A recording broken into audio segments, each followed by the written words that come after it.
Fiorentina were the opponents at the San Siro at the weekend. Unbeaten so far, they were relying on the league's top scorer, Luca Toni, for goals. But Inter's Obafemi Martins looked more likely to open the scoring.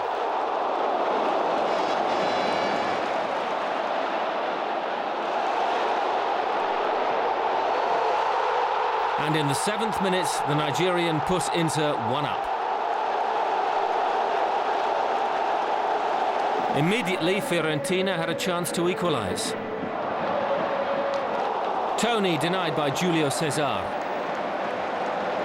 In the second half, Luis Figo demonstrated the skills that once made him the world's most expensive player.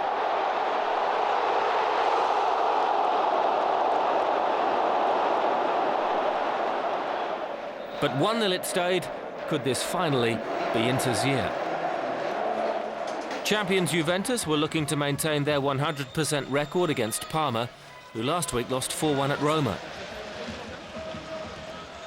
Former Italy international striker Marco Del Vecchio signed for Parma during the summer. He scored to put his new team ahead after 14 minutes.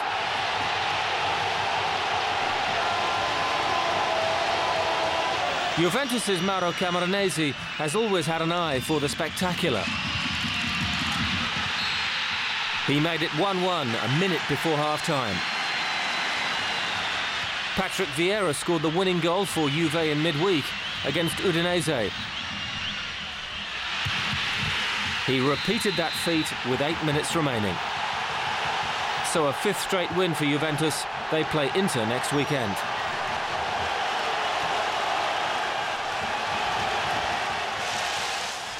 Elsewhere, Milan captain Paolo Maldini celebrated his 571st top-flight match in the 2-0 win at Treviso.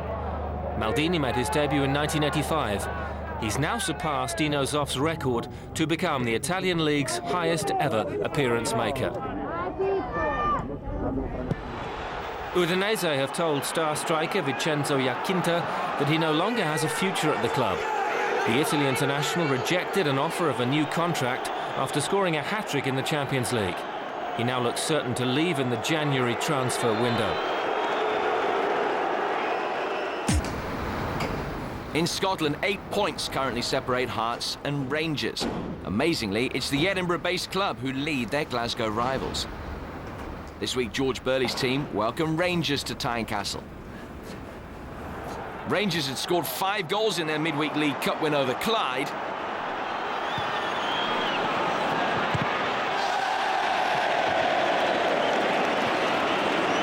Hearts' defeat by Livingston served only to motivate them more.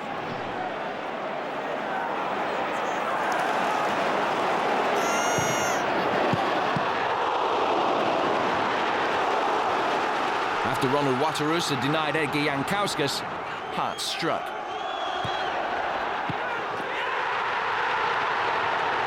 Roman Bednar sending the home fans wild. The Czech Republic striker's 3rd goal of the season.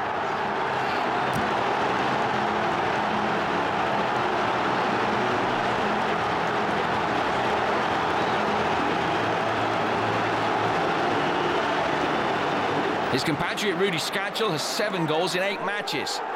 He turned provider for Bednar. The chance not taken.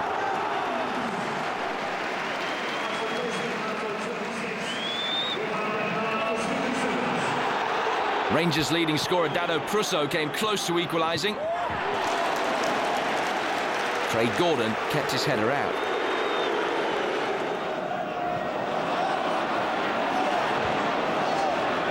Referee Kenny Clark then turned down 2 Hearts penalty appeals.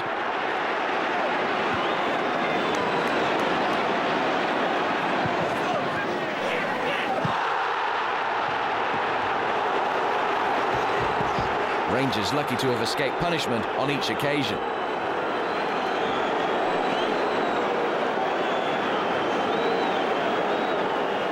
Time was running out for Alex McLeish's team.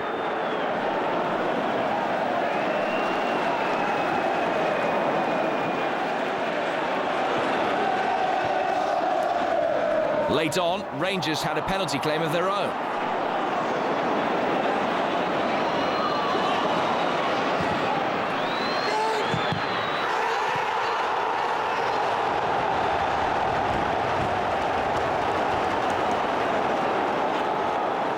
This time, the referee looked to have got it right.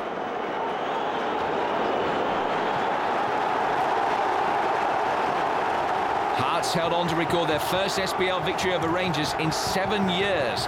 Visitors' disappointment was all too apparent as Tynecastle celebrated a famous victory.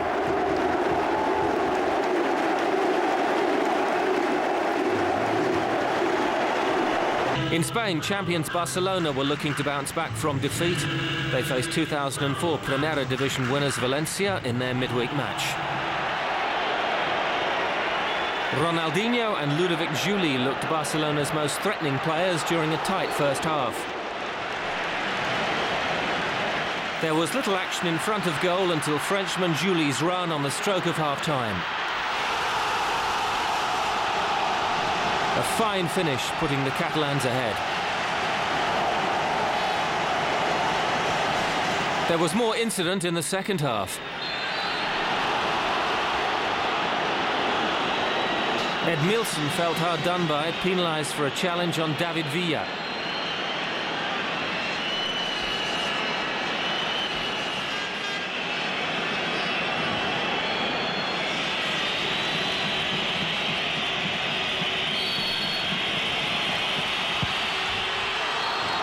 Villa scored the penalty.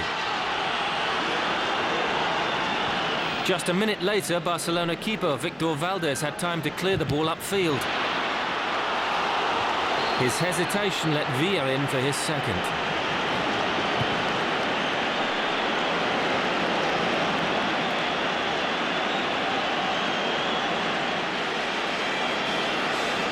With neither side looking convincing, Valencia let the match slip with a mistake of their own.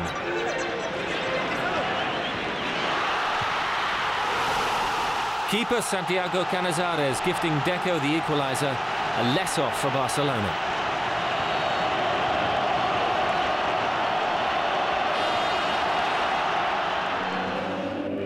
Real Madrid's 3 successive defeats meant real doubts about the future of their coach Wanderlei Luxemburgo. They faced Athletic Bilbao in midweek. Jonathan Woodgate was making his first start for the club after more than a year sidelined with injury. It wasn't the debut he had dreamed of. His header put Athletic ahead.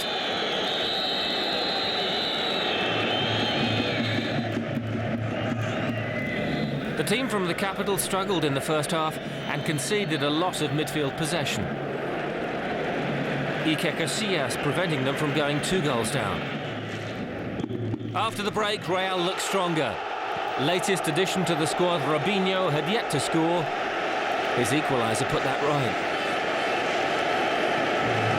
The match really came to life in an action-packed 4-minute spell in the second half.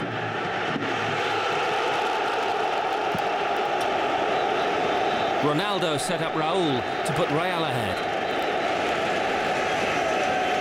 Then Woodgate sealed his match to forget when he blocked Echeverria's run.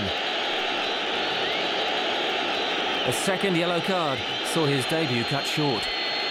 It was Real Madrid's 3rd red card in 2 games, but their response was immediate.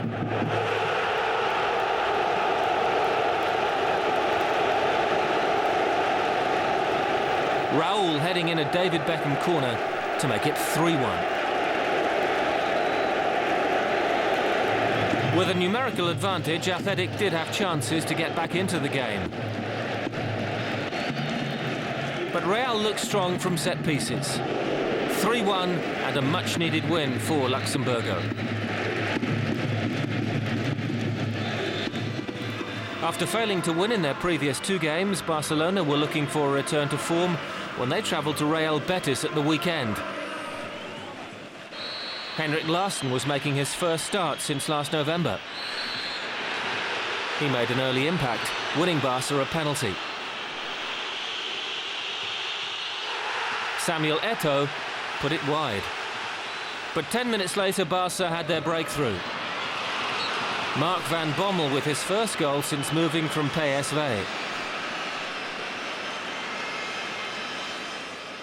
Moments later, Betis's Brazilian striker Ricardo Oliveira showed his displeasure at conceding a foul. His reaction led to a red card.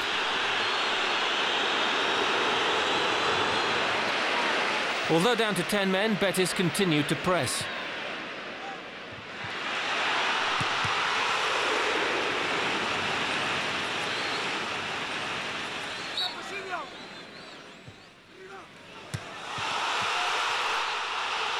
They were rewarded when Juanito equalised in the 37th minute. Into the second half, and Eto'o was keen to atone for his earlier penalty miss. 2-1.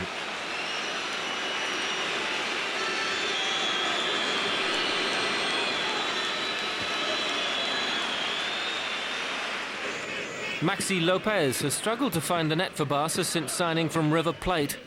Eto'o made sure his barren run continued.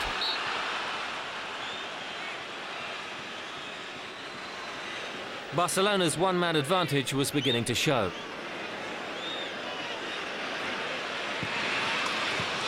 Santiago Esquerro wrapping things up in only his second appearance.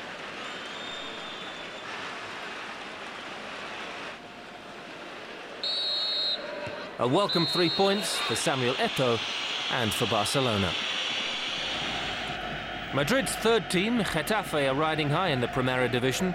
Currently second, they travel to city rivals Atletico, hoping to continue their unbeaten run.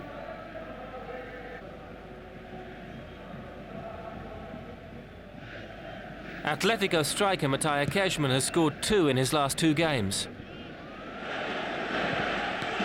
He almost made it 3.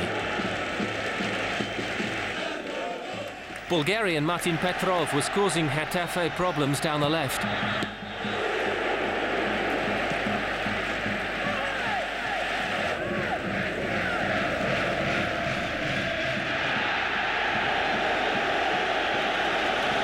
Problems that were made a lot worse when Mario Corteo was sent off.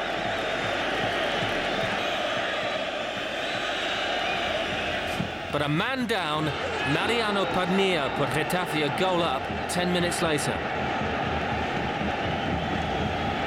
Much to the disbelief of Atletico coach Carlos Bianchi.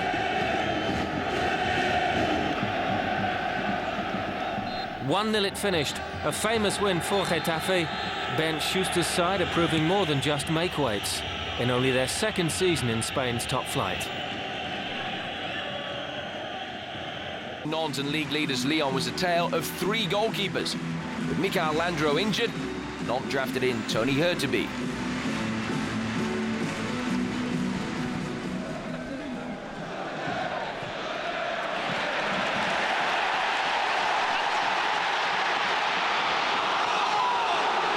It was his opposite number, Gregory Coupé, who was called into action first, conceding an early penalty.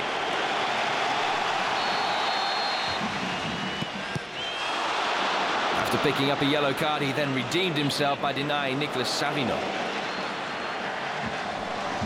Last week, Lyon escaped 4 penalty appeals for handball at home to Lens. And luck held out this week too.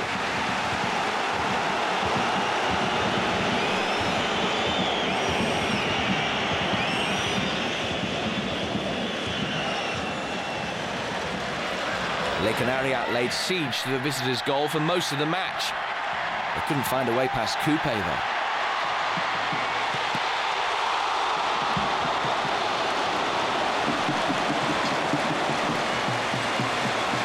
Hurtubise, virtually redundant so far, was then called into action.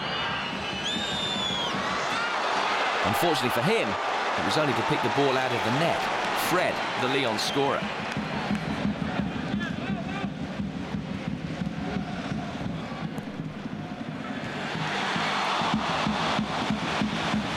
Lyon's luck with handball then disappeared. Senegalese defender Lamine Diatta caught in the act.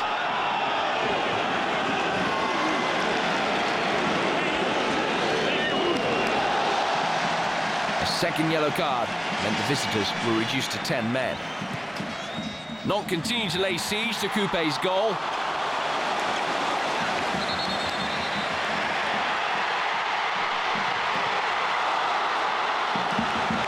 Somehow Gérard Houlliér's team held out.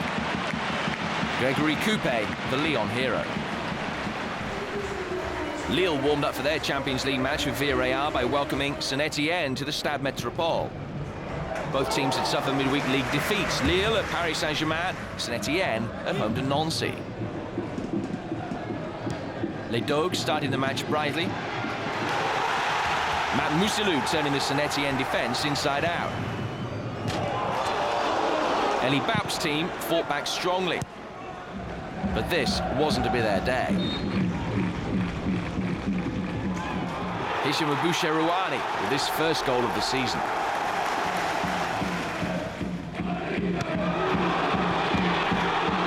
Saint-Étienne suffering a second defeat in 4 days.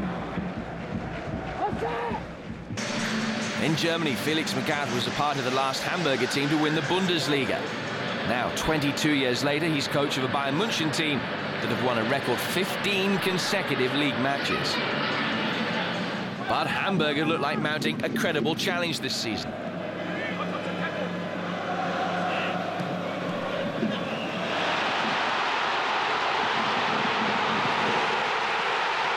Rafael van der Vaart put the home team ahead.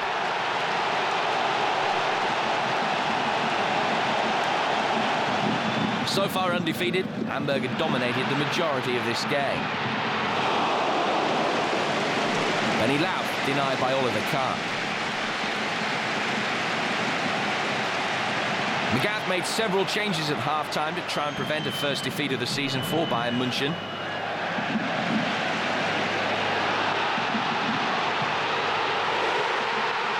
But Hamburger sealed the win with a Peter Tchaikovsky goal.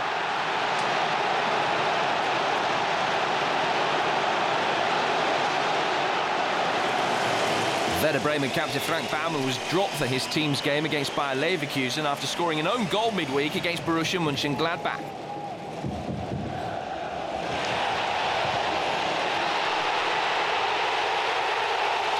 Bremen took the lead when Miroslav Klose took advantage of a Carsten Ramelow mistake. Under interim coach Rudi Völler, Bayer Leverkusen matched their hosts for much of the game. Simon Rolf with the equaliser. But Bremen are always dangerous with forward pair Klose and Ivan Klasnic on form. Klasnic with the winner, 2-1 to Werder Bremen.